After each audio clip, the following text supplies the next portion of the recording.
Hello, hello. Welcome to the Karla Dawn live show. Yep, you're getting waves from my beautiful guest. This is Karla Gordy Bristol, and I'm here at La Voix Studios, a vocal studio that's owned by my guest, Miss Scherrie Payne. Hello. Hi, her Karla. daughter. Yes. Hi. Shoshana Payne Phillips. Yeah, Shoshana, Scherrie Payne's daughter, owns this wonderful vocal development studio that we're in that helps young ones with talent. Like Following Morgan, right? Like my daughter. She's definitely a student here, and following in the footsteps of this wonderful woman here. Oh, thank you. Yeah, Thank welcome. You. Thank you. Welcome. Thank you for coming and welcome me onto your program. Oh, I'm so happy you took time. I know you're so busy, and you've Oh. got a play that's about to come. It's doing so well with sales that you had to get a bigger theater. Yeah, like, that's really? right. That's right. You That's know. right. She had to get a bigger theater. We're going to be at the Barnsdall Theater now on August 26th at 5 p.m. A Lady in Waiting, produced and directed by the wonderful Don Welch. Donald B. Welch Productions. Hi, Don. Yeah. Yes, we love Don. He's so amazing. Yes, he is. I'm going to get a little closer on here on you. I want to make sure everybody gets good footage of this beautiful lady here. So cute. Yeah, we had too much other stuff showing. We want to show you, right? Okay. That's what you guys want to see. Okay. So sometimes things get a little off, and live TV makes that happen, but we still roll. Yeah. No, you look great. What are you patting? You look fantastic. Thank you, Karla. Yeah. So there's so much we can talk about, and we're going to inform you about the career of Scherrie and what she's been doing and how she began to join the group The Supremes. I mean, that's pretty big stuff. It was big stuff. Follow in the footsteps of that hit group with Diana Ross and Mary Wilson. So, I mean, and then you get into it and tour. So we're going to learn all that. We're going to learn about she's a screenwriter, right? A playwright. 21 screenplays. 21 screenplays. So much that you probably don't even know. But by the time you're done with this show, you're going to be so well informed. Yeah. So let's get this ride going. Okay. So Miss singer, screenwriter, actor, playwright, former member of the Supremes, and you were known as the little lady with the big voice, right? And at first I used to get offended when people said that. Are they trying to say I sing loud? You're okay with the little part, the little lady? Say the little lady's okay, but the big voice, right? Funny, I would have thought you would have been like, why are they calling me little? I'm short, but I don't mind. You have a strong, powerful trajectory voice. Yeah, sometimes I probably may have projected a little bit too much, but I can't sing like I used to. I guess it's because I'm older now, and the vocal cords change and thicken up a little bit, and after I had breast cancer surgery back in 2011, this pill I had to be on for 5 years, it breaks down the vocal cords. I didn't realize it until Eloise Laws told me that, my friend Eloise Laws. And she said, well, Nastrozole, it breaks down the muscles. And I had read that. I said, the vocal cords are a muscle. Exactly. Duh, I never thought about that. So you noticed the change during that period. Definitely. Okay. I still, struggle, but I take lessons from my daughter, Shoshana, and she's an excellent teacher. Yes, she is. She really is. Happy my daughter's been going to her for about 2 years now. Yes, and Morgan's wonderful. I love Morgan's voice. Oh, thank you. Yeah. Yeah, and she always looks forward to doing the big finale show at the end of the year with all the students. Yeah, it's a nice. You guys did a jazz. Shoshana did a jazz thing last time at the Federal Bar. Federal Bar in North Hollywood. That was pretty fun, that was fun. So has she been doing, following your footsteps because you wanted her to, or did you let her say whatever you like to do, darling? Whatever she wanted to do. I wanted her to get her education, which she did. She has 2 master's degrees, the last one from USC. And she just had this love for singing. I remember when I asked her when she was just a little girl about singing, and said, Shoshana, maybe you should take some singing lessons. I already know how to sing. Oh. Said, oh, excusez-moi. Okay. She was about 4 years old. And when she was about 9, I wanted her to take dance at Debbie Allen's School of Dance. Yes. And her reply was, I already know how to dance. Oh, okay. I said, okay, Miss Thing. Okay. So I just let her have her way, and she ended up with this studio. With the studio. So well. And that's so what her passion is. Yeah. Her passion, absolutely. Yeah. What's your passion? My passion is writing, screenwriting. I absolutely love it. I never imagined that I would be doing this. And actually, I started writing before I started having problems with my voice, but I guess God had another plan. He put that into me. And I started writing back in the 80s, I believe. I wrote 2 musicals, 10 Good Years, and The Dream Seekers. And then in the 90s, that's when I first started having a little bit of problem. But no, not really. It was really after the cancer bout. But that's when I prodigiously got in there and started really writing. But I absolutely love it. It takes me into another realm. Fantasy. I've always fantasized when I was little. Frida could tell you that. And I remember writing my first story when I was at Hutchins Junior High School in Detroit, and it was called Lorna Come Home. I remember that. I wish I could find it. I don't know if I ever saved it. How did that come to you? How did that come to you? I have no idea. I just wanted to write. And I remember when we lived on Atkinson, my mother had that old typewriter. I think it was Royal. I miss the old typewriters. Me too, I do. I used to love it. The sound. And I would sit down there, and one day she said, well, let me show you the proper way to type, the fingering. So she showed me the fingering, and I just started typing. I was just typing what, now is the time for all good men to come. You know that thing that you write? Yeah. And so, but I just love writing. My imagination takes me to all kinds of places because I love fantasizing, and oh, that's wonderful. It's an escape mechanism. Do you have to be in a certain space to write, or does it just come to you just like songwriting does to a writer? I guess even with songwriting, when I would write songs, it's just my mind would go. Sometimes I would sit outside. Sometimes I would go to a park, like Balboa Park, or before that, when I lived on the other side of the hill, I would go to a local park where I lived in Hollywood, and sometimes late at night in the quiet, I just let my mind go.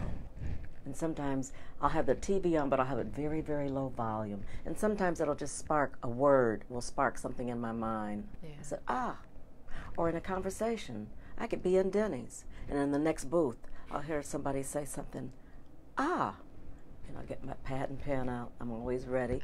And just a thought. And the way I write, I have a spiral notebook, and for a stage play, it's like the 70-page. For a screenplay, like the 120 pages. But I start at the back, and I start writing ideas down as they come to me. It could be a dialogue. It could be just a thought, or a scenario, and then I work toward the front. And when I get to about 150, that's when I go to the front, and I start writing, fade in, and then I start writing. Like the one I'm writing now, my next stage play is entitled Lies, Cornbread, and Pie. Oh, I like that. Cornbread and pie. Yeah. And actually, cornbread and pie are characters. Oh, Pie. Those are names. It's from my first stage play that Donald put on back in 2012 at Stage 52. She was Aunt Pie. And this is going to be when she was a young girl starting, and sort of like a precursor to what she was in It Always Rains on Sunday. But cornbread is going to be, I haven't decided if he's a family friend, or is he a relative, a cousin or something, but there are going to be some lies and secrets, just like It Always Rains on Sunday. It was based on a family who was harboring a terrible secret for 27 years. Oh my goodness. And it's revealed in the play. Yes, it is. And then I just finished another screenplay a couple of months ago called The Glory of Young Men. And that's about how we put so much emphasis on young men being virile and strong, and we overemphasize the wrong thing. The glory of young men is their strength, but the wisdom of old men is their splendor. And we wrongly confuse the two. We should be emphasizing, educate your mind. Educate your mind. That's what's going to get you over. Forget all this, I'm going to be a rapper, blah, blah, blah. I'm going to be a baller or whatever. Educate your mind. That's right. That's right. And so many, that term, I want a good man, I want a strong man, I want, it can be misguided on really what that means. And maybe that's why a lot of people aren't finding the right man. I want the right man. I want a smart man. Smart. I want a man educated man, a godly man. That's yes, you got to have those words really key, because you put it out there, that's what you get. That's right. Yeah. And then the screenplay I wrote, finished earlier this year. No, last year, because I entered it into one of the contests, and I made the semifinals, but not the finals. Oh, nice. What contest? It was Circus Road's Films, I think. Okay. The name of it. And in fact, the title of the screenplay is called The Circus Doesn't Stop Here Anymore. And it takes place in the fictitious town of Juniper, Mississippi. And it's about a town that's been dying over the years. The population has dwindled. And this reporter comes to do a story on it. And in the meantime, there's a little boy, 9-year-old boy. His name is Easter. They're two friends, 9 years old, Chicken and Easter. And Easter gets murdered. Names. I know. Chicken and Easter. Their nicknames. I love it. And Easter ends up getting murdered. Oh. And so the circus, it opens up with the circus, vibrant people, blah, blah, blah, blah, in the 40s or 50s, and then slowly the wind starts whipping up. It gets dark and gloomy, and leaves start falling, and people start running, and whatever, or some kind of storm comes on the scene. And so the circus stopped coming to the town because it was dying. But I won't tell you what happens. So these that are plays you have in the can that you've written that we have yet to see. Don't Full you all want to see these now? plays. I'm ready for this to hit the stage. I'm sitting here like, when does that open? These are screenplays. These are these are screen, screenplays. yeah. Oh my gosh! Wow. How nice. You're a wonderful writer. I mean, I've seen your plays, so I already know. I remember when I went to the first one years ago, I was like, Scherrie writes plays? Like, what? Oh, A Lady in Waiting. Yeah, and then I was like, and it's really good. Like, it was excited great. About this one. And so and I saw it. Okay, you saw it, you and Iris, your mom, and two of the actresses were nominated in the Best Supporting Actress category by the NAACP Theater Awards. That was conducted earlier this year. That's kudos again to you on that. That's awesome. I was so proud. I was They've so had to excited. be great. Oh my goodness. And so now you have a completely new cast. New cast that's doing it with Don Welch directing. Yes, but Thais Walsh is the only returning cast member who plays the lead role of Elmira DeFontaine, who's been accused of murdering her husband. So, but there are a lot of, as you know, a lot of twists and turns in it. Right. And they can go to the Barnsdall Theater on August 26th. That's a Sunday at 5 p.m. And you can go online, www.brownpapertickets.com. And there's an 800 number, which is... And you go to The Lady in Waiting is the name of this play. A Lady in Waiting. A Lady in Waiting. A Lady in Waiting. And it's 800-838-3006. So it's 800-838-3006 or brownpapertickets.com. Well, I already have my ticket. Yay! My mother and I have 2 tickets to go. We will be there. Yay. We are so excited to see it again with the new cast and at a big theater. Because when we went, it was a small theater. Which is sometimes nice, that intimate feel. You know, everybody in the audience got real close with each other. But it was so nice. Yeah, and you felt like you were right in the scene. I did. I felt right in there. On yeah, top and it was almost. intense. It's an intense play. Very intense. So it'll be interesting seeing it at a different venue. But these cast members are fierce too. Yeah, Thais Walsh. I felt that she should have been nominated in the Best Actress category. Donald said the same thing too. You're bringing in the right actors because, like you said, they're nominated by the NAACP or the Image Awards, and that's something. And Carl Gilliard is playing the judge now. He's terrific. Lauren I know Carl. Elliott. That's right. I forgot Carl's in Carl it. Gilliard Hi, Carl. plays He the watches. judge. Yeah. Lauren Elliott He plays the prison guard, and Natalia Pettis plays the daughter of Thais, Elmira DeFontaine, and Rich Rell plays the son of Elmira DeFontaine. Nice cast. 5 cast members, and they are fierce. I love it. All right. Well, I will be there. I'm ready. Yay.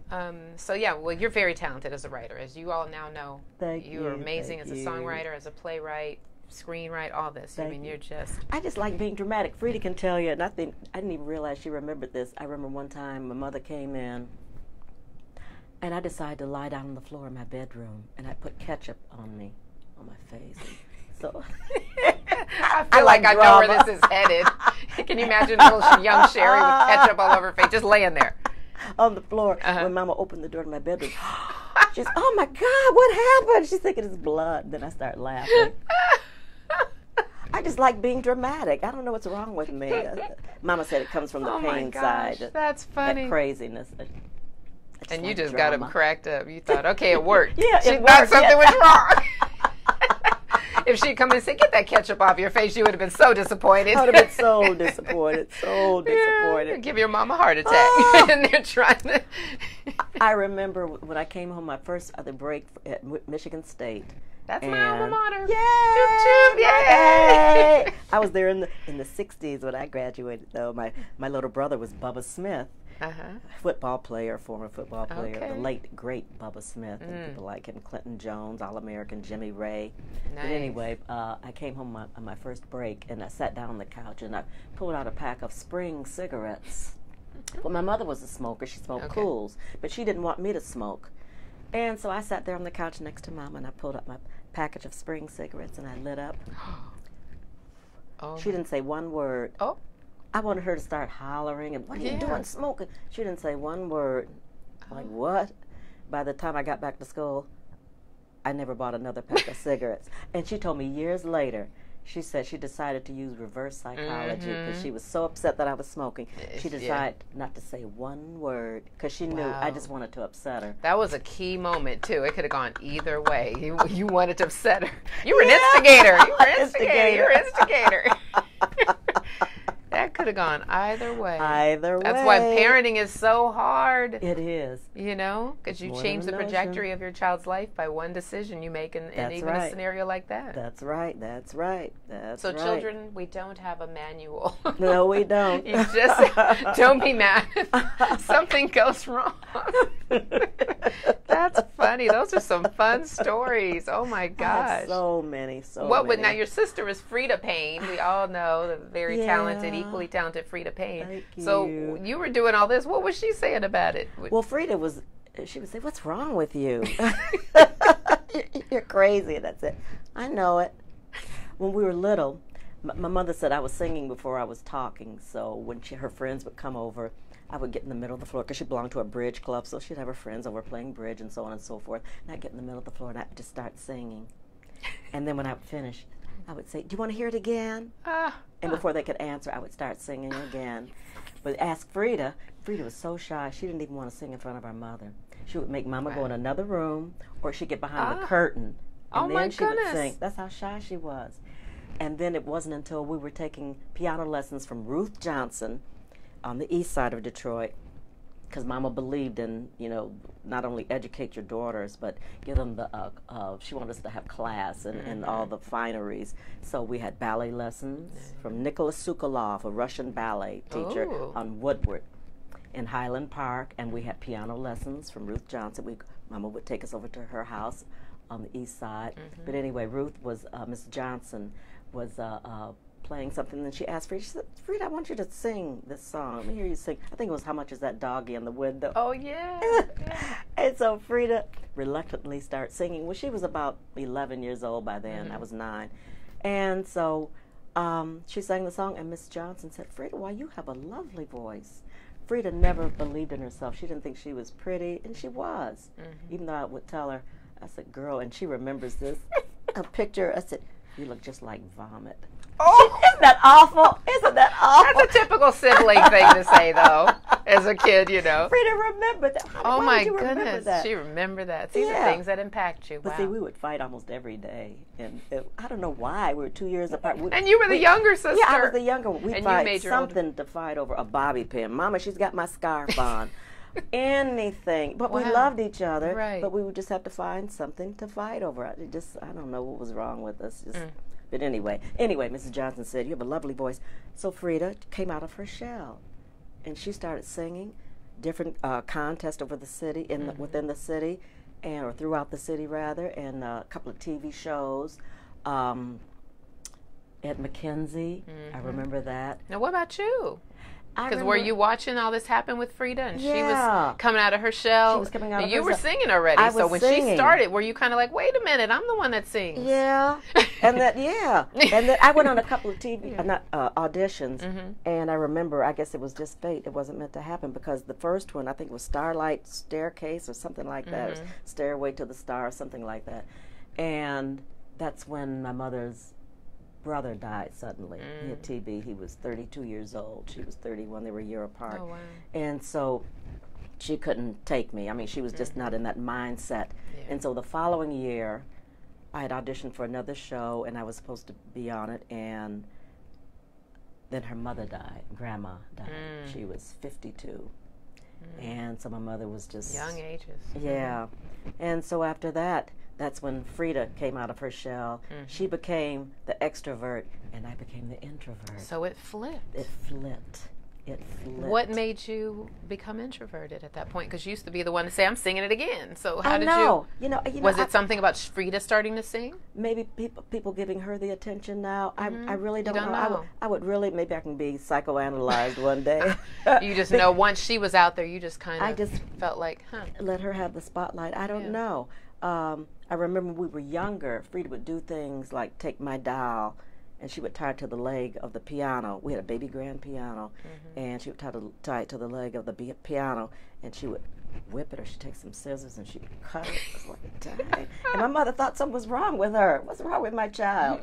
And finally one day, she called one of her friends who was a psychologist, and she took her downstairs when we lived on Atkinson in the basement. And when she came back up, she said my mother's name was Charles. So she said, Charles Lee, there's nothing wrong with Frida. She just feels like she's not loved because I get all the attention.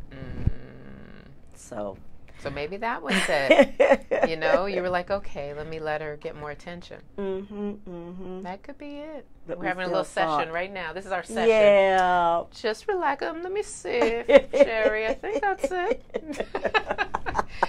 No, that's sweet though. But that, like you said, the love was there between you as sisters. Oh, absolutely. You know, siblings go at it all the time. I don't know why do that different is. things. Probably attention. Yeah, attention. You know, a lot of it's probably attention from the parents. I remember telling Frida one time, and she can tell you too. I told her one time, you know, you were adopted. I found the adoption papers up in the attic.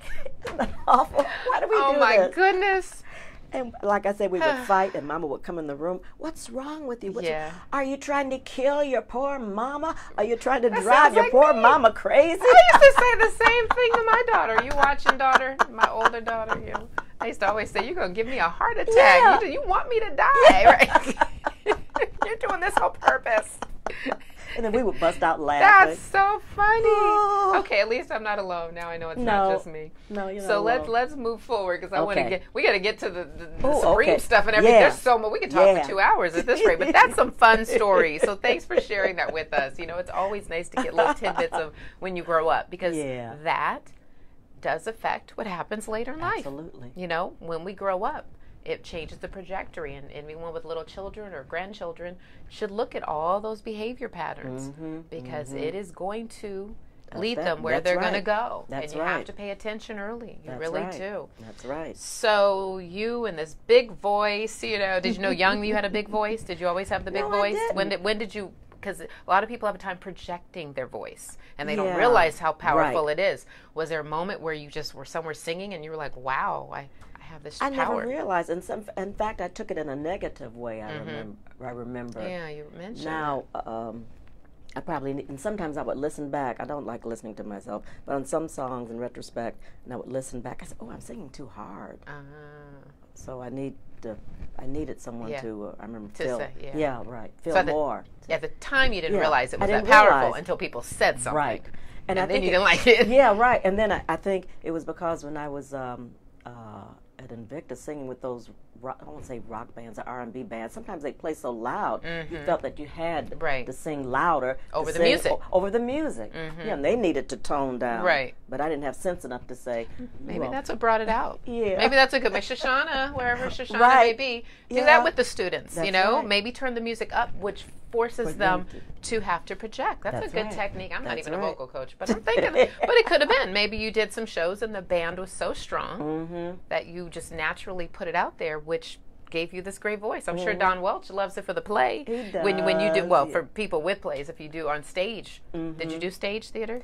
No. As an actor? Never did. I was in You'd be amazing. You should say, ooh, this is Miss Dramatic here. Look at the Friends of Fuller performance when you were on our show. I mean, you started out like, you know, I mean, this is a performer. Oh my God, I love you on stage. But I remember when we performed at Caesar's Palace, the Supremes Mary, I think Susay was with us then, and I remember our choreographer, George Faison, was in the audience with Rita Moreno. And afterwards he said, you know what Rita Moreno said about you? I said, what? He said, that girl needs to be on Broadway. I second she said that about me? Well, I just like that's being huge, dramatic. for Rita to say that. But yes. But you know what? I used to, when I was a teen, I would go down in our rec room when we lived on Monte Vista then, 18408 Monte Vista, I remember.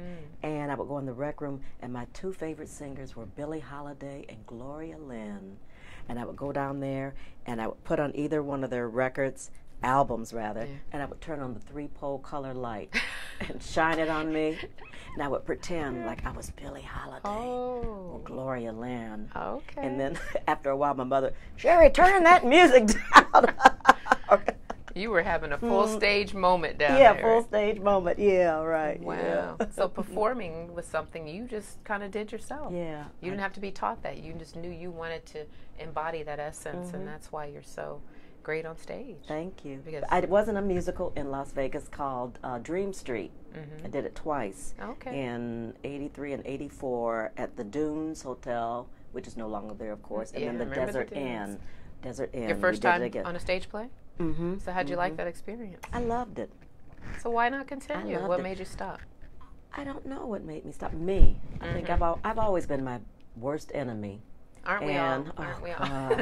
And I think I sort of lost my self-confidence, and I didn't have anyone to really prod me and to motivate me or reassure me. And go on Broadway. Go on Broadway. Come on, everybody. Let's get in there. Go it's a little Broadway. late now, but no, it's not. No, it's not. Well, I wished I had done it years ago. There's all kind of actors out there starring in Broadway musicals, all ages. That's true. But it is not too late. See, your worst enemies. You being your worst enemy my worst right enemy. now. I didn't have the confidence. I lost confidence in myself. It's not too late. I started listening to that, what's the devil's lies. That's what I started doing. And I've always suffered from depression. I've admitted that in later years. And sometimes it will get really, really, really bad. And I would just go deep, deep, deep, deep into like a deep funk, as I call it. And sometimes it would take some music. I love classical music. That always lifts me up. Or a little baby or a toddler. Or puppies. Or I could look out. Sunset is my favorite part of the day. I love looking at the sun setting. Something so beautiful. Or I can look at a flower, or maybe a beautiful bird, or it could even be a picture of a bird. Or I can see on TV they showed those horses. I can't even recall the name. I'm having a Clydesdale. Right, yeah, okay. right. Oh, the Budweiser horse. The Budweiser, yes. Yeah, the Budweiser horses. They are magnificent. Yes, the way they walk. Yes, they're just majestic. So things that just, like that. You focus on that, and that just pulls you out. Absolutely. Yeah. I remember a couple of months ago when I was coming here, and I had parked, and I was down in my deep funk. And especially if I'm not being creative, then I get depressed. But I had parked my car, and I was walking through the alleyway here, coming to the back of the studio, and I'm feeling really down for no reason. And God knew, though. Here comes this little boy with his mom and 3 little puppies on a leash. And he looked like he was about 4 years old. And he says, "Hi." I said, "Hi." He said, "What's your name?" I said, "Scherrie." "What's yours?" And he told me his name. He said, "Where's your little boy?" I said, "Well, my grandson is in summer school right now," and blah, blah, blah, blah, blah, blah, blah. He said, "Oh." He said, "Well, how old are you?" And his mother right away said, "Oh, so you don't ask ladies their age. That's so impolite." And I said, "No, it's okay. It's okay." I said, "I'll tell you, I was born in 1944. Oh, so that means I'm 73. He said, "Oh, so you know how to drive?" Oh, that's so cute. Isn't that cute? That is. So you just came into a whole nother laughing. That's great. A whole nother area. Yeah, a whole nother area, area. And so that just lifted my spirits. That's right, yeah. That's why I say to people at the end of my show, I say, make someone smile today. Yeah. Spread loving kindness. Because in those moments, you don't know what that person is going through and how you may change that whole trajectory of their day and their mindset and their feelings emotionally. Let me tell you, I did a show, this was last year, this was out at the Ronald Reagan Library or Museum, and Frida and I did it together. It was a little short thing we did for my financial advisor, Mark Kennedy, and afterwards I mentioned something about depression, going through depression, blah blah, and this young lady came up to me afterwards. She said, you told my story. You don't know what you did for me. You lifted me. Because Wow. I feel like, now I feel like I know I'm not alone. See, that's so I said, important. wow, thank you. And other people have done that. At my church, I gave a testimony about it, and several people came up to me afterwards and said, thank you for telling that story. I needed to hear that. And so my prayers in the morning, but when I always get on my knees, first thing, and I say my prayers, and I said, Lord, bless me that I may be a blessing to others today. Absolutely. Help me to put a smile on somebody's face. There we go. That's, Yay! yes, that's how I feel. I love that. No, that's so true. It is so true, and I know a lot of my audience, hears me say that, and they do. I see them out sometimes, and they'll be like, I listened to that message, and I took it with me, and I like that. Making a difference. Got to make a difference. That's what God put us here for. So let's get to Detroit when you were in school, because there were a lot of, even my mother was there in school with you, but you had a lot of Motown, later that became Motown artists that were in school together. That's right. Is this at Cass Tech? Or was no, this I went to Central. Okay, now, you were at Central. I started at Central, I think, that first semester, because we were in the same music class with Dr. Sykes. Okay. And Brian Holland was there. Iris, because I have a picture in the yearbook. And then Iris left, and she went to Cass. I stayed at Central. So between the two, what other performers that went to Motown? Any other artists that later joined the groups? Let's see, at Central. Or writers, produced, like you said? Well, I know at junior high school, Hutchins Junior High, Reggie Dozier was in my graduating class. I have him in the yearbook, Lamont Dozier's brother. Everybody knows Holland Dozier. Holland, absolutely. Writer team from Motown. Well, this is the brother. Ty Hunter, who was in the Glass House with me, and a fantastic tenor in his own right, who became a member of the Originals later on. Ty Hunter went to Hutchins. Hank Dixon, Aretha Franklin, and Aretha Franklin. Frida were there at the same time. So Aretha was in school with you? Oh, no, they were at Hutchins. Okay. I had Hutchins because Frida was 2 years ahead of me, and Aretha was there with Frida. And I'm trying to think who else. But then Aretha went to Northern, where Smokey was. He went to Northern. And Frida and I went to Central. I'm trying to think who else. There's so many that were connecting, I know Diana was at Cass. She was at Cass. She was at Cass. And had I gone to Cass, we would have been in the same homeroom. Oh, but I went to Central, You might have started with the Supremes earlier. You might have started, see, the difference of where you go to school. You joined the Supremes later at different schools, but still ended up following after, the Supremes, needed a new member. I remember we were at this banquet. I guess Frida was on the program because I was there with my mother, and we were sitting right next to your Aunt Esther, Esther Edwards. Esther Gordy Edwards. That's right. And I think, who was just leaving the group? Was it Cindy? I can't remember. And they were looking for someone, so I heard my mother telling Esther about me, blah, blah, blah. I was nudging her. Quiet, Mom, don't say. I was too scared. So Mom was pitching you to my Aunt Esther. Like, maybe you should be in the group. They need a new member. Yeah. I couldn't believe it. Well, we had all belonged to the same church, Bethel AME. So you knew them, of course. My mother. She worked in your great-grandparents' store, Papa and Mama Gordy's store. And Mom. Wow. When she was a Your teenager. mother worked there? She sure did. I knew our families knew each other, but I didn't realize that's what, And she said Barry was running around. He was about 9 years old, and he was running around, and he had this apron. Because he was short, he had to double it before he tied it around. But Pops, my great-grandpa, had his apron on working. I know he kept him working. He sure did. That work ethic, and that was great. Fun. That was great. Wow, look at that. So we connected and didn't even know. Uncle Barry's 9 years old. Yeah. And your mother is working there and had no idea that her daughter was going to be working for him. Is that a twist? That's right. I love that.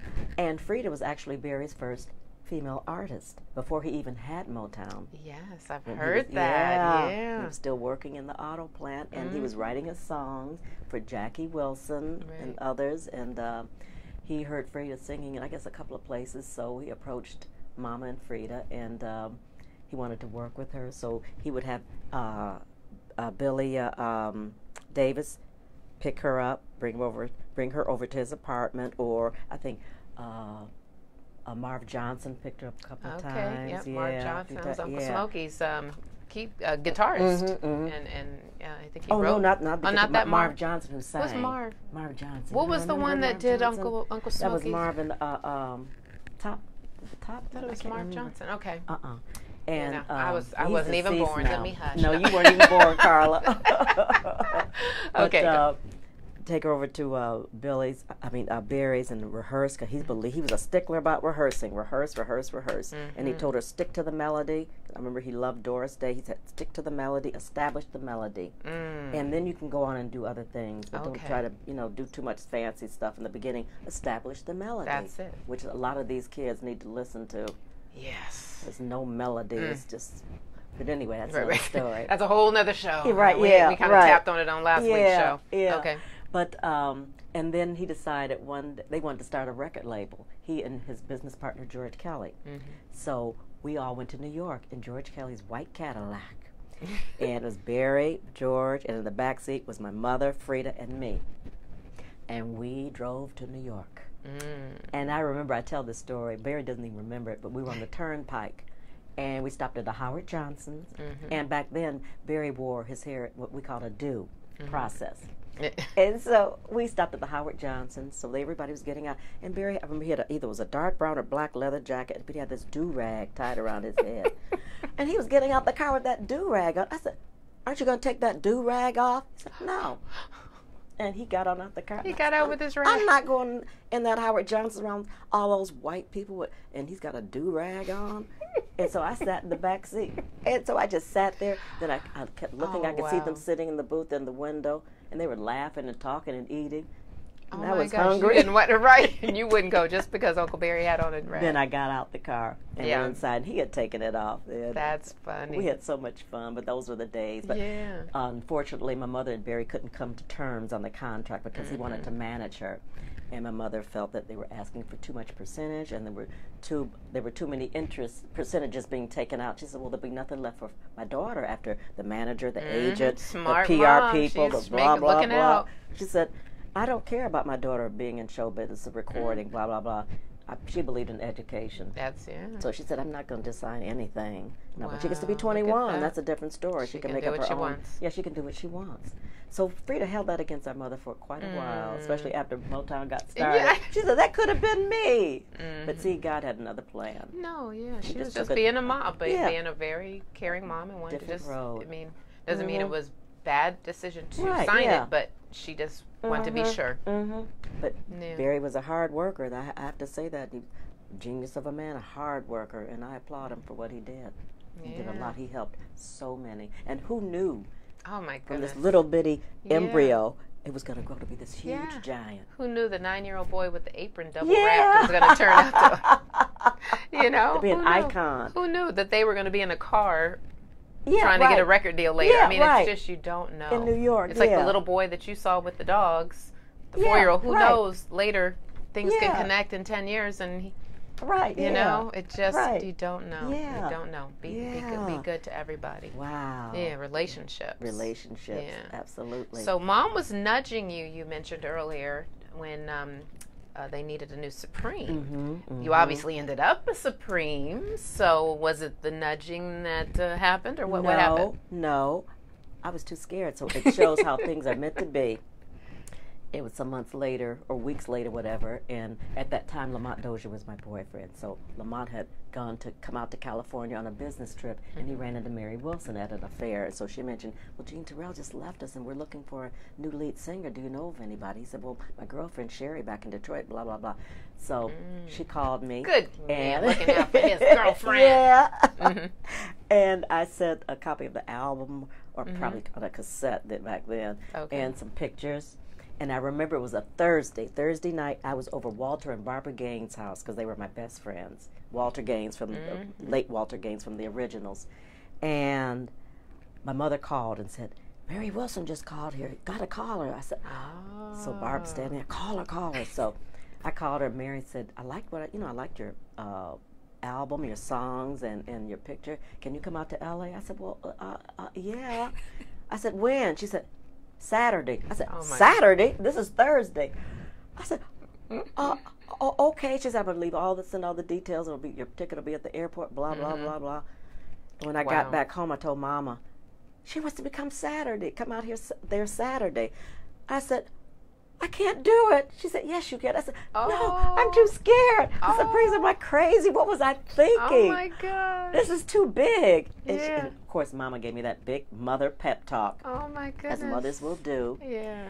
And so that Saturday morning, Walt's brother, Herbert Gaines, picked me up, took me out to the airport. Cindy Birdsong and her husband, Charles Hewlett, picked me up, and we went right to Mary's house, and we started rehearsing because I didn't know. Well, we have a concert next Saturday. Oh, my gosh. In New Mexico at the State Fair. I said, what? They're ready to put you on stage. Yeah. Come on. Get up there, sing. Let's go. So we just start every day. I was staying at Frida's apartment. She had an apartment in Hollywood, so I was staying at Frida's. But every day we were rehearsing. And so Mary said, if you do this job, then you got the position. So Bill Loeb told me, and it's so funny. I remember Bill Loeb, who was the manager then, asking me, well, the pay now, I hadn't even thought about that. Didn't Mom have that covered? The Mom is so good. I think she probably asked me, well, what are they going to pay you? I said, well, I don't know. And then Bill Loeb said, well, how about we pay you $1,200? And I thought, and I put my hand over the phone. I said, $1,200? I said, oh, I think that'll be okay. Yeah. I had never made that kind of money in my life. I think maybe kind of. Wow. Just for the show. Just for that one show. So afterwards, he said, we loved you. We said, your confidence went up after that, right? You were in then. You were like, why was I worried? Yes, I'll do this gig. I'll be a Supreme, If you want it, you got it. And I said, okay. So you went out and did your thing in your dress. That's right. Yes, I did. I did. That's quick turnaround, though. It sure is. To learn to be a Supreme. In 1 week. Yeah, from Thursday, right? Uh-huh. You had to be there Thursday. It was a Thursday night when I got the call. You had to be there Saturday. Uh-huh. And then the show was a week. The following Saturday. I mean, you had a week to get ready to become a Supreme. Mm-hmm. That's interesting. That's really interesting. I would love to see that footage. Who has that footage? Exactly. That would be fun to see. I went home after that to pack stuff, and I came back out and stayed at Frida's apartment for a while until I could get my own apartment in the same building, 7135 Hollywood Boulevard. You remember addresses. You're good on those. 707. Yeah. I'll never forget that. It was a whirlwind. Yeah. I didn't have time to think about even being nervous because I had so much to learn. Yeah, your whole life changed instantly. I mean, literally. What was going on in your life when Mary called and said they want you to come out and audition? What was going on with you at that time? I was probably scared to death. I mean, no, in life, what were you doing? Like, well, I was with Invictus Records then, and with the Glass House. And before that, I was teaching school. Because when I graduated from Michigan State, which is in '66, I got my degree in medical technology, and I was supposed to do a year's internship in a hospital, but I knew I didn't want to do that. I was pleasing my parents. So were you working when they called? I was teaching school. You were teaching school? But then... And recording. And then '69, we recorded Crumbs Off the Table in '69. I think by the end of '69, the record came out. And then I said, I'm quitting school. Teaching, and I did. Quitting teaching, because I'm going to be a Supreme. Well, no, that was before okay. A Glass House. The Glass House. And so we worked the Apollo. So you quit it to be a Glass House. Now, what is Glass House? Tell me about it. It was a group consisting of myself, Ty Hunter, Pearl Jones, and Larry Mitchell. All are deceased now. But I remember Frida had come from New York where she was living, and she was on the phone talking to Eddie. And so I got on the piano, and I'd start writing songs by then and playing. And I was playing this song. I said, well, this would be a great song for Gladys night. Everybody needs to love. I forgot now. But anyway, I was singing loud, and Eddie calls me to the phone. He said, what song was that you were playing? I said, well, just a little tune I wrote. He said, well, would you like to audition for our company? I said, well, I don't care. And so he said, I'm going to send Ron Dunbar around to pick you up, and we'll take you over to Lamont Dozier's house. And I said, oh, okay. And so Ron came by, picked me up. We went to Lamont's house in Palmer Woods, and his white piano with the glass top. Remember, Jeffrey Bowen was there, Lamont, of course, Brian and Edward, and Ron. And I played about 4 songs, I think.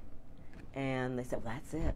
They said, well, we don't need another female lead singer because we have Frida. They had, I think they had just signed Eloise Laws. They had the Honeycomb, and I forgot who else. The Jones girls hadn't joined then. But anyway, they said, we're going to build a group around you and Ty Hunter. And I had heard about Ty because he had a single out, Free, Free, Free, and then Darling, Darling, Darling, and another song called Free something. But anyway, Ty was fantastic. Wow. But So then they added on Larry, and they auditioned some other ladies. Gloria Hendry was in the group for a hot minute, for a few months. Look at that. Gloria Hendry, my friend to this day, was a James Bond girl. And that's during the time we recorded Crumbs Off the Table, and we even started doing rehearsals with Charlie Atkins. Not Charlie, but Charlie Atkins, who was Mom's Mabley's son. Okay. Yeah, and he was a choreographer, so he started giving us choreography for the song, and Gloria was still in the group then. And then I remember Edward and Brian and Ron came, and they didn't like the choreography. They said, well, no, this isn't a Vegas act. We want it to be funky. Sherrie's going to be playing the piano, and I thought, I am? I love how you yeah. Ty's going to be playing congas, and I don't know what Larry's going to be doing, but anyway, we want funky. Yeah. And so I love all the creativity, and you know, everybody's kind of watching and putting a whole, see, back then it was a whole vision. Yeah, whole vision. It wasn't just about the music. When you're doing the music back then in the day, you were thinking about performing it and touring and traveling and being in front of an audience on a stage, right? That was all a part of it. All a part of it. And so then shortly after that, Gloria decided she wanted to go back to New York. And she felt it wasn't quite the right thing for her. So she went back to New York, and she became a Playboy bunny. And then she was already an actress, then got into the James Bond films, which is... How fun. Yeah, that blew up. That blew up for Gloria. her, didn't it? My good so friend. I know we're running. We're way over time. Forget notes. Who needs notes? I love talking. I haven't needed one note yet. No, it's a writer will be able to talk. Why did I even write a note? But so you got to the Supremes because of the call from Mary. We know that transition because a lot of people always want to know, how did that happen? How did you come? And you've told so much great stuff about your story and what you were doing. So we have such a visual now on what you were going through, and you were in the group, and then you were like, I got to go be a Supreme now. I'm going to let this go. I'm going to stop teaching. Exactly. And so well, the Glass House, we were having little problems within and within the company itself, so things started to sort of wane. And then who left the group? Pearl left the group. Sylvia Smith came in. Sylvia Smith Mason came in, and then after that, I could see it's not really working out. And I was, of course, still writing my songs, and I felt I wasn't getting my just due. But then my friend Carolyn Crawford called me. She was singing background behind Charo. She said, come on, sing on the road with me and Charo, blah, blah. I said, okay. I just emailed Charles' manager. Again, we've been emailing for a few months now. That's so funny. I traveled with Carolyn Crawford, and we did backup for Charo for a few months, and it was wonderful, wonderful experience. Great experience, And then it was after that, then I got the call. Then you got the call. Yeah. So you were ready, and you just, life changed. Life changed for you. And it had to have been exciting. It had to have been so exciting. I got to go to, who would have known I would have been going to Japan, the Philippines, Austria, Australia. Here, I was this little girl from Detroit. Wow. And I got to see the world. Right. See the world. Now, this Supreme group, we, of course, Diana Ross, the first group, what were the members? Diana Ross, Mary Wilson, of course, and Florence Ballard. And Florence. And then Florence left, and Cindy came in. And then Jean Terrell, wait a minute. Yeah, Jean Terrell left. Diana left, and Jean Terrell came in. So it was Jean, Cindy, and Mary. And then Cindy decided she got married, and she was married, but she got pregnant, so she wanted to leave. So then Linda Lawrence took Cindy's place. And then in '73, a year and a half later, Jean was in there 2.5 years, 3 years. Linda was in there about a year and a half or so, 2 years, and then they both decided to leave at the same time in '73, and that's when I came in, and Cindy returned. So it was Mary, Cindy, and Scherrie. And then in '76, Cindy left, and Susie Green came in and replaced Cindy, and she was the last Supreme. She was the last one on Motown. On Motown, right. As an official Supreme member. And then Mary decided to go solo in '77, mid-'77. Okay, so that was your last year as a Supreme in '77, that was it? And so then we decided, what are we going to do? We need another member, because we were supposed to carry it on. So we auditioned several girls, well, not several. And then I said, well, I have this close friend from Detroit, Joyce Vincent, who used to be an original member of Tony, Orlando, and Dawn, and now they've broken up. So I introduced her to Susay. We went out to lunch, and Susay loved her. So we said, we decided on Joyce. So then the edict came down from somebody at Motown that since there was no original member left in the group, to retire the group.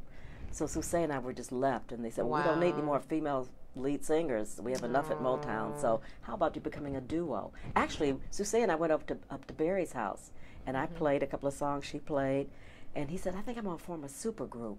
We'll call it the super group. It'll be you, and all our names started with an S. Scherrie Payne, Susay Green, and Sarita Wright. Oh, yes. And we all wrote. And that is a super group. I see what he meant. But then right after that, Sarita recorded that song with Billy Preston, With You I'm Born Again. And what a song. Went up to the top, and then we... Right, it was like, ladies, I got to... Yeah, back to square one. So then Suzanne DePass said, we'll just do a duo. You'll be a duo. So we did recorded songs that we had all written, Suzanne and I both had written. Gene McDaniels was the executive producer, and Suzanne and I co-produced as well. And we put out the album Partners. Susay came up with the title Partners. And so, but here we are, 40 years later, from 1978, Joyce, Susay, and Scherrie back together Look again. at that. Isn't that performing, touring the world as Yeah. the former lady, former... Well, now we can't What's say the official former ladies title? of the it's Scherrie and Susay, formerly of the Supremes. Okay. Yes. So the group Scherrie and Susay, Right. formerly of the Supremes. Yeah. In '86, we did form a group. The acronym FLOS, FLOS. Some people kept saying the flows. No, it's not the flows. Right. It's not FLOS. It's FLOS. The acronym, Former Ladies of the Supremes. And it was Jean Terrell, myself, and Cindy Birdsong. And Cindy only stayed about 4 or 5 months, and she decided she wanted to drop out because she wanted to do her evangelizing. And so Linda Lawrence came in, and then Linda Lawrence and I and Jean, we stayed together until '93, and then Jean decided she wanted to drop out, and who took her place? We got Sundre Tucker, Linda's sister, who was fantastic. And Sundre was with us for 3 years, and then Freddie Poole came in. And Freddie was with us, until 2009. Now she's with the 3 Degrees and doing a fantastic job with Valerie and Helen. And then we got Joyce Vincent in 2009. Yes. Nice. And so now... And now you're... That's great. I Linda love decided to retire last year. She said she's retired. So yeah, and I saw that group. that's the right. Supremes Yeah, perform right. with, Yeah. Yes, I saw that one, and then I've seen the one with Susay and you and Joyce, not Joyce. Joyce Vincent, with Susay Joyce, Green. which is really good, really good. Yeah, I mean, Susay the had that gowns they're incredible putting on. You were voice. at the Catalina. Yeah. I saw that show and some others. So yeah, it really brings you back to that. And if anyone out there is going to do it, it should be someone who was on the label. You know, Diana, of course, and Mary. Mary's amazing, and Mary Wilson's traveling all over the world, performing as a solo artist, and terrific. And Diana, we all know Diana. Yeah, she's doing the Hollywood Bowl and other theaters. Yeah. And it looks like you're having to hold up the little 3 ladies in the sequins dresses. You know, you got to hold that thing up too. Keeping the music alive. Keep it going. You know, and my dad worked with the Supremes. That's right. Yeah, he did. He wrote "Someday We'll Be Together." That's Their right, final which we do in our song. act. Okay, that's yeah, right, yeah. I remember you did it at the Catalina, so you always do it. Keep the performance yeah. rights, yeah. And you know what, Johnny and I talked about it when we were doing something. I was in Detroit for something. We were at a park, and I remember we were sitting next to each other. We started talking about, I found out he was from North Carolina. We started talking, and we thought we may have been related. Oh, we never got to find out. I kind of now remember you mentioning that to me. We're going to have to do that Ancestry.com or one of those, you know, to me and all that stuff. Yeah. There's too many ways to swab and find out connections and where your family is from. I'm glad you brought that up again. We're going to have to look deeper because I've always felt like family. You know, a kinship. Yeah, I really have. Yeah. But it's funny, on my dad's side is where we may be related, but you look so much like my mom. Wow. You and my mom look like you'd be sisters. Wow. For those that have seen Iris Gordy, don't they? They totally look like they could be sisters. Yeah, I felt that too. I told Iris that. Sometimes I refer to her as my cousin. Now, my grandpa Fuller Gordy, you knew him well as well. Yeah. I mean, everybody, you have some, you know, something to share about that relationship. So cute, because, handsome man. Yeah. Handsome man and just gentle. a gentleman, Yeah. and handsome. And I remember he and Iris came to see me when I was performing at the Rose Tattoo. I can see them right now. And I was on stage and they were sitting like right over here. Oh, wow. I can see it. Wow. Yeah, he was very supportive he was. of Motown Yes, artists he and was. just people in general. That's why we do Friends of Fuller. That's because right. To remember him. And you come every year. I sure do. It's so important. I'll be there this time. Yeah, in fact, too. ticket sales went on today. A shameless plug, but today, was it today at 6 a.m. actually? Now I think about it, today at 6 a.m. the Eventbrite button is open for purchases for tickets. And it's a worthy cause. Thank people. you. Thank worthy you. cause, Yeah. yes. Yeah, we do. We gave more money last year to a charity than we were able to do, but we always give a good amount. But it went up more. So it's always great. Each year we give more and more money. Thanks to our supporters, everyone that supported Friends of Fuller. So you should come out, Friends of Fuller. Yes. It's about what you said, the good man who was there supportive, showing up at shows. That's right. Yeah. Giving money to people, whatever he could do. So you knew him really well, though. And and I appreciate you coming every year to support. And she sang at Friends of Fuller twice. You performed last year. You and Frida did. Sure and did. Mary Wilson and Thelma Houston. We had a big night. Wasn't that fun? It was so much fun. And then Bonnie Pointer surprised us and started doing a little thing with Mary on stage. And next thing you know, she didn't want to leave the ladies. You guys are having too much fun. Bonnie Pointer was like, I need to get up on stage with those ladies. In fact, I performed a song from my musical we put on last year from the Dream Seekers, Undo the Ties That Bind. That was the name of the song. Yes, Okay. that I had written. Oh, nice. Yeah, so people need to Google. Do you have a website? You have a website. Well, you have the Supremes website, Supreme's but do you have... website, yes. Contact, what is it? Contact.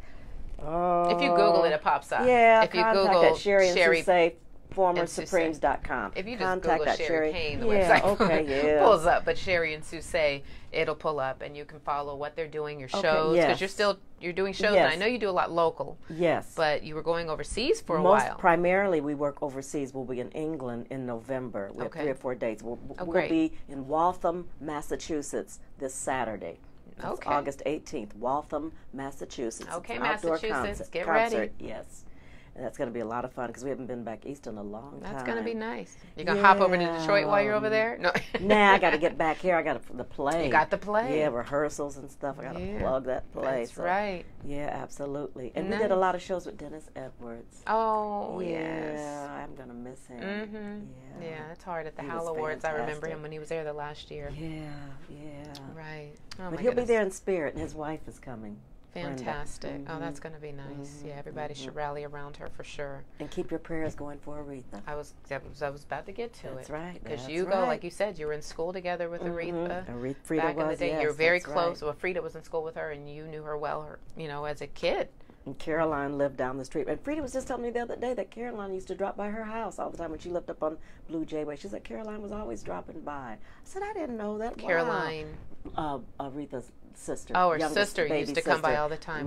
Late Carolyn Franklin, and who's a Yeah. terrific singer and songwriter as well.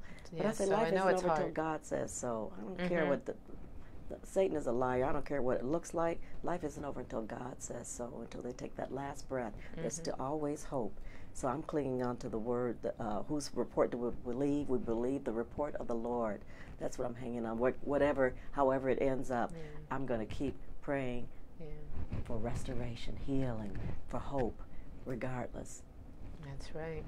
I know That's right. Stevie went to see her and visit, and Mhm. Jesse Jackson and some others, and she had her eyes open. So, I mean, and they said her look at son, that. Ted, was there, and then she rallied. you know, that lifted her spirits. That lifted her spirits. Yeah, that's right. Lifted So her I'm telling her, spirits to fight. see all those people Fight, that that's she's right. known since they were, young. Yeah. Caring enough to be there and That's support. Right. That's right. That's right. Yeah, she's That's defying right. doctor's odds. That's for sure. Okay, that's so whatever right. these extra days and weeks and months have been, she was given it for a reason. That's right. Yeah, and the world is watching the That's story. right. That's why I'm praying for a miracle World for is the watching world this to story. see. For those who are unbelievers, God do a miracle. Well, the miracle's been happening already because they keep Okay. saying this is the last day. Yeah. This is the last day. No, this is the last day. Yeah.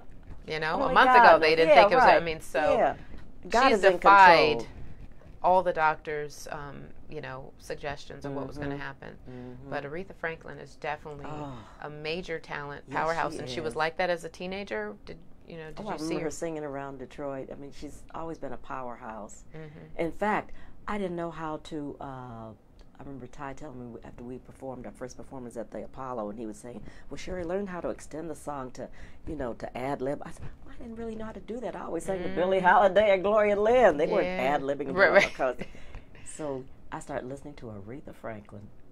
I said, oh, that's what you do. That's what okay, she's doing. yeah. She does a lot of ad-libbing. Yes, she does. She does it so well. Ooh, she is the master. Ad-lib queen and the queen of everything. That's the queen of everything. The queen of everything. And I remember a few years ago, back in the 90s, we performed at her birthday party. They closed down the mall in, I think, Southfield or somewhere in Detroit. And it was fabulous. It's fabulous. Oh, wow. And I remember Aretha walked in with her full-length white mink coat. I said, you better go, girl. She was fabulous. She was stylish. Yes, she was. Yeah.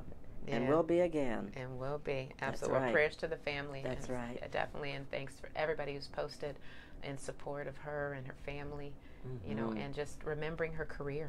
Because that's what it's about. Anything you do in life, that's your legacy. And it's not to be forgotten. That's right. It made a difference. What you're still doing is making a difference. And keep your prayers coming. Keep the prayers coming. That's right. As a woman artist at Motown, how did it feel?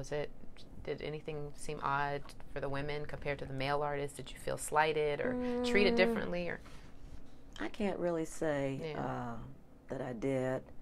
It's been so long. Yeah. I'm trying to remember. Well, if it was anything negative, you would have thought about it right away. So I always wanted to sing with Marvin Gaye. That was my desire. You didn't get to sing with Uncle Marvin? No. And I had this song I'd written called Slow Dance. And in fact, Suzanne DePass wanted it to be put on our partner's album, but there wasn't room for it. And she said, oh, we've got to put this song on, but they couldn't think of what they could take off. And so she said, well, on the next album, that's definitely going on there. And so, in fact, I'd given the cassette to Ike Sutton, and he was going to give it to Zeola Gay, Marvin. Oh, yes. Yeah. He said, oh, yeah, Marvin could jam on this song. And unfortunately, then it didn't Marvin happen. passed, Things happen. Do it now. Do it when you think of it. But it's in the can. It's in the can, and I'm going to put it out one day, maybe next year. You got lots. You have a lot of things in the can. I can imagine the plays, the notes, the pads, the ideas, the other songs. So much creativity out of you. I loved it. I used to have I had the synthesizer. When I had my house, I had this 8-track reel-to-reel tape recorder and a 4-track I would mix down to. I had the mixing board. I had the synthesizer, stylophone they called it, so I would do the drum track and playing the piano, maybe add an organ, then I would do strings, horns, and then I would start doing the backgrounds and just layer it and layer it. And sometimes Jim Gilstrap would come in and help me sing some parts. Yeah, my dear friend, You're still working with Jim all these years. All these years. I call him my brother. And that's how I did all these songs. You had all this going on. Very musically inclined, very much so. Love it. To be the glory. Well, you were a powerhouse talent. Thank you. And I know people have learned so much more about you and all the different talents that you had. The people just thought, oh, she used to be with the Supremes, which is amazing. And that's like, oh, my God. And they're like, oh, wait, she's writing plays. Oh, my God, she's doing films. You could really teach and have your own studio. We're here in your daughter's vocal studio, and I call it a vocal development studio because she helps them in so much. But you could really help people with writing. You could have a school for writing. Could. Yeah. Suzanne writes too. She co-wrote Free with Denise Williams. Yes, she did. She co-wrote I Can't Help It that Michael Jackson recorded, Stevie Wonder. Are you guys writing together now? No, we haven't done anything. I think that'd be good. Maybe you guys should write something. Well, I was just telling Suzanne just yesterday, because Suzanne, she is so knowledgeable. She knows everything about the publishing business. She said Denise Williams taught her. And I really know nothing about it. I had a publishing company, but I really don't know anything about publishing. I have one too, so I'll be calling. I said, Suzanne, you need to teach a class here. Because so many of the students write songs, but they don't know anything about publishing. They need to know it early, too. Exactly. They need to know that early. Exactly. Yeah. Get your publishing early. Publishing. Yeah. I mean, when I was with Motown, the songs that they recorded of mine, we shared publishing, so I didn't have to worry it because they did the executing of it. But as far as me doing something directly, I have no knowledge. I don't even know where to begin. Okay. Well, since my dad passed, Johnny Bristol, I've been learning much about it. But there's still, in the past few days I've been dealing with things, but it's just so much to it. It's so much. There's so many moving parts too, mechanicals and artists and performance and sync and woo. And things are changing now because of all the technology. Yeah. And I'm computer illiterate. I know how to get on there and type. It was Corinne Duke, the late George Duke's wife. when Karina's deceased too. She died 13 months ahead of George. But Karina is the one who taught me how to cut and paste or copy and paste. I didn't know how to do that. Oh my gosh. Karina said, girl, let me teach you. Cut and paste, okay. Or copy and paste. Yeah, to copy. And how to make a PDF file of my... Yes. You said copy and paste. We call it cut and paste. Cut and paste. But even now, I have to ask my 14-year-old grandson, Sean. Well, it's the young ones that yeah, stay. They're getting how do you taught do early, this? So. All right, Miss Lady, little lady with the big voice. Okay. You know, you are known as one of the finest artists out there, you know, for years and years. Oh, you stay very humble and quiet about it. And people just don't realize how much talent and just what a good person you are. I've known you just like family, you know. You know, the Motown family is real. Yes, it is. And, you know, when you're growing up in that, it's, you know, I just didn't see any differentiation. I just knew, you know, Scherrie was around and this one's around. And, you know, and as I got older, it'd be, oh, hey, Scherrie. We just hug and see each other, you know, and then you go about your way and you off doing, one would be off to Paris and one would be doing all, you'd be writing this. And I didn't think about that. I just like, oh, there they are. Hi, hugs, you know. But, you know, now that I'm, you know, at a place where I'm really supporting things you do and showing up at your shows and really learning so much and how the moving parts connected all those years, it's really nice. It's really nice to know that, and that you knew my family and my grandpa and my great-grandpa and my mom and my dad. And gosh, it's just overwhelming. So we're like major family. Yes. I love your daughter and, Thank you. you know, the family, and my daughter loves you guys so much. So I thank you for coming on in the midst of all this stuff you have going. It's a crazy time for you. That's okay. And everybody, I thank you for tuning in. Do you have any last words to everybody? Tell them again about the play. Yes, A Lady in Waiting, August 26th at the Barnsdall Theater in Hollywood at brownpapertickets.com or 800. Just going to get that number for you.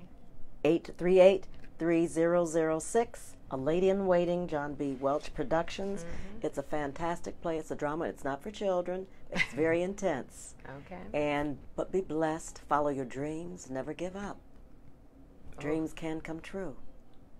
That's right. Well, thank you so much for watching. I will be there with my mother, Iris Gordy. We're both going to be there watching and clapping and come after to give you big hugs. So I hope to see some of you there supporting the play and many other projects, and let us know what you're doing. If you have things that you're working on, let us know about it. And if you want to be on my show, send me an inbox message. Take care. Make someone smile today. Yeah. Please spread plenty of love and kindness out there everywhere you go. Thank you again. I'm Karla Gordy Bristol, and I'm on YouTube. Please subscribe. You can see my past shows on my website, karlagordybristol.com. That's Karla with a K. Okay. Well, it's time to go. I hear vocalists in the other room singing. They're doing their warm-ups and everything. It's just so great. Yeah. Let's go check out what the kids are doing in the other room. Okay. And shout out to Shoshana. What's Shoshana's last name?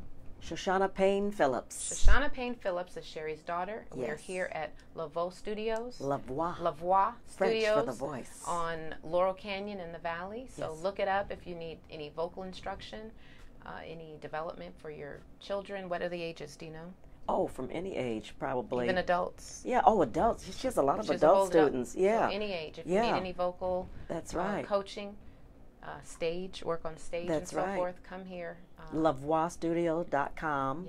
And the address is 4344 Laurel Canyon Boulevard, Studio City, and the phone number here is 818-508-9750. You got it. 818-508-9750. Lavoie. And you have all you need. That's V-O-I-X. Yes, L-A and then V-O-I-X. I said Lavoie. Yes. You gotta her say fiance it like that. Charles Eugene gave her that name. Yes, shout out to Charles as Eugene. well. Yeah. Charlie, Spicy Charlie. So you got that. You know another studio to come and send your friends, family, or yourself to come and get skills, get better skills, embody your skills. Yes. And get a big voice. Yes, they teach piano and guitar, also in sight reading. Okay, there you go. Thank you to Shoshana for opening up your studio for us. I appreciate it. And thank you all again for watching. Yes. Bye-bye. Bye-bye. Ciao, Bella. Okay, ciao, Bella. Ciao, Bella. Let's go. That was fun, Karla.